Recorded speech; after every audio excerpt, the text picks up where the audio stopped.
अस्सलाम वालेकुम viewers, aviator talks का आज हमारा एपिसोड 10 है और आज हमारे साथ मौजूद हैं बैच 5 के स्टूडेंट हुज़ैफा। अस्सलाम वालेकुम। और हुज़ैफा कैसे हैं आप? मैं बिल्कुल ठीक सर, अल्हम्दुलिल्लाह। हॉक में आपको कितना टाइम हो गया? Sir it's been 3 years. I've been studying in Hawk and after that I'm at OGT right now at Serene Air. ठीक है, तो कितने मॉड्यूल्स कंप्लीट हो गए? Completed around 11 modules and 2 are left. सही। तो ये मॉड्यूल जो है वो फेल हुए थे या फिर दिए ही नहीं? Sir, I failed not these modules. I failed some modules. उसके बाद फिर मैंने रीअटेम्प्ट किया और पास भी हो गया अल्हम्दुलिल्लाह। ये जो 2 मेरे रह गए ये मैंने अभी तक अटेम्प्ट नहीं किया। हुज़ैफा ये बताएं कि आपकी लाइफ में क्या चेंज आया एविएशन ज्वाइन करने के बाद? सर ऑब्वियसली जब आप इंडल्ज होते हैं किसी ऐसी एक्टिविटी में जो बिल्कुल चेंज बिल्कुल लाइक यहाँ पे उसका स्कोप इतना ना हो और आप जब बिल्कुल ऐसे एयरक्राफ्ट से रिलेटेड किसी इंडस्ट्री में इन होते हैं तो बहुत सारी चीज़ें नई चीज़ें सीखने को मिलती हैं जो आपने कभी सुनी भी ना हो। एंड ड्यूरिंग माई एक्सपीरियंस मैंने बहुत सारे लोगों से मतलब हमारी कन्वर्जेशंस हुई और ड्यूरिंग टॉपिक्स हमें बहुत कुछ सीखने को मिला। एक्सपीरियंस बहुत अच्छा हुआ OGT पे, ट्रेनिंग पे, प्रैक्टिकल लाइफ में और काफ़ी चेंजेस फील हुए हैं। ये बताएं कि आपकी स्टूडेंट लाइफ अभी तक आपने जो यहाँ पे गुजारी है हॉक में कैसी गुजारी? Sir during my studies Hawk में मैंने बहुत अच्छा वक्त गुजारा है अल्हम्दुलिल्लाह। लाइक हम लोग जब क्लासेस लेने आते थे टीचर्स वगैरह से बहुत अच्छी इंट्रैक्शन थी और काफ़ी फ्रेंडली माहौल था। तो इस वजह से हमने काफ़ी कुछ लर्न किया यहाँ पे। एंड बिसाइड दैट जब हम ट्रेनिंग पे गए तो ट्रेनिंग पे जाके हमें एक बिल्कुल न्यू वर्ल्ड से हमें सामना हुआ। देन बट जब आप एयरक्राफ्ट को सामने से देखते हैं तो इट्स अ डिफरेंट फीलिंग और आप इन्जॉय भी करते हैं। आपको जो चीज़ें आपने स्टडी में पढ़ी होती हैं तो वो आपको वहाँ पे लाइव देखने को मिलती हैं और वहाँ पे एक्सपीरियंस होता है, हैंड्स ऑन एक्सपीरियंस होता है। Differently excitement. बिल्कुल बिल्कुल ऐसा।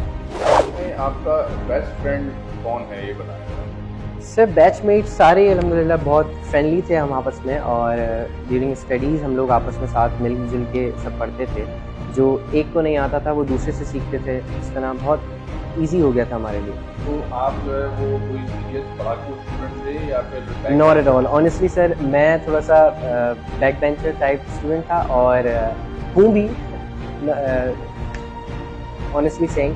तो लेकिन जब हम लोग साथ साथ मिलजुल के पढ़ते हैं तो काफ़ी कुछ ड्यूरिंग स्टडीज़ या आप कह लें कि आने जाने में आपस में मिल के बैठ के पढ़ने में काफ़ी कुछ आप नॉर्मली सीख जाते हैं। तो आपको ऐसा फील नहीं होता कि आप you are at the back या फिर आप पीछे रह गए। बैक बेंचर जो होते हैं वो ज़्यादा स्मार्ट लर्नर होते हैं ड्यूरी के हिसाब से। सो आई थिंक सो।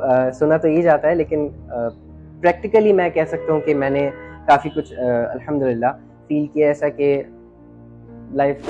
ये बताओ कि AME ट्रेनिंग जो है वो कितनी स्ट्रेसफुल है, किस टाइप की है? नॉट एट ऑल सर, मैं कहूँगा कि इट्स थेरेपी। क्योंकि जब आप लाइव एयरक्राफ्ट को अपने सामने से देखते हैं और आपको एक अपॉर्चुनिटी मिलती है कि आप उस पर काम करें और उस पर डिफरेंट टास्क वगैरह सीखें तो इट्स एन एक्साइटमेंट कभी कभी। और कभी कभी आप थोड़ा सा स्ट्रेसफुल फील कर लेते हैं क्योंकि कभी कभी वर्कलोड ज़्यादा होता है। But overall it's a very good experience. तो कभी काम करते हुए प्रेशर फील किया है?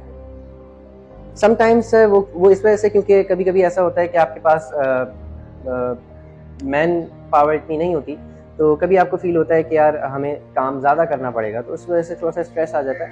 But when you have some friends या आपके पास जो कोवर्कर होते हैं आपके साथ काम करने वाले वो आपके हेल्पफुल हों तो आपको एज सच कोई इशू नहीं आता। तो आपकी मेंटल हेल्थ या फिजिकल हेल्थ को आप ये नहीं कह सकते कि इसका इफेक्ट होता है AME ट्रेनिंग से क्या है?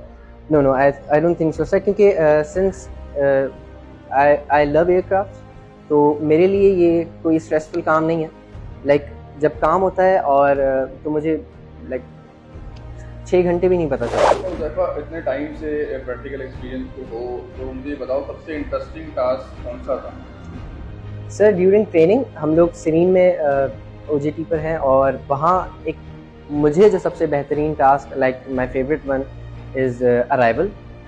जब अराइवल होता है तो आप इंटरफोन कनेक्ट करके फर्स्ट ऑफिसर से बात करते हैं। लाइक वो कुछ टॉक इस तरह की हमारे दरमियान होती है जिसमें आप उनको लाइक चॉक्स ऑन टाइम और डिफरेंट चीज़ें आपको उससे कन्वर्सेशन में उनसे पता करनी पड़ती हैं और बतानी पड़ती है। जेटी लगती है, देन पैसेंजर्स उतरते हैं, तो it's a lovely site, I must. अच्छा, तो हुज़ैफ़ा ये बताएं कि एविएशन एजुकेशन पाकिस्तान में आप क्या समझते हैं, किस टाइप की है? सर, एविएशन एजुकेशन से रिलेटेड अगर मैं बताऊँ तो आपको अवेयरनेस बहुत कम है पाकिस्तान में। तो बिल्कुल। उससे इशू ये आता है कि जो लोग जानते नहीं हैं एविएशन के बारे में, उनको मिसगाइड कर दिया जाता है। तो एक नॉर्मल सा प्रोसीजर है, स्टडीज़, देन प्रैक्टिकल, देन आपका लाइसेंस आता है और फिर आप एक अच्छी सैलरी रिलेटेड जॉब एग्जैक्टली। कर सकते हैं। तो बहुत शुक्रिया हुज़ैफ़ा आपका। इसी तरह से व्यूअर्स हमारे साथ जुड़े रहें। और हुज़ैफ़ा के बारे में बता दूं कि ये प्रैक्टिकल एक्सपीरियंस से डायरेक्ट हमारे पास आए हैं और अब ये आराम करेंगे, तो उनका बहुत शुक्रिया। इसी तरह हमारे साथ जुड़े रहिएगा, हमारे चैनल्स को सब्सक्राइब करें। Thank you. अल्लाह हाफ़िज़।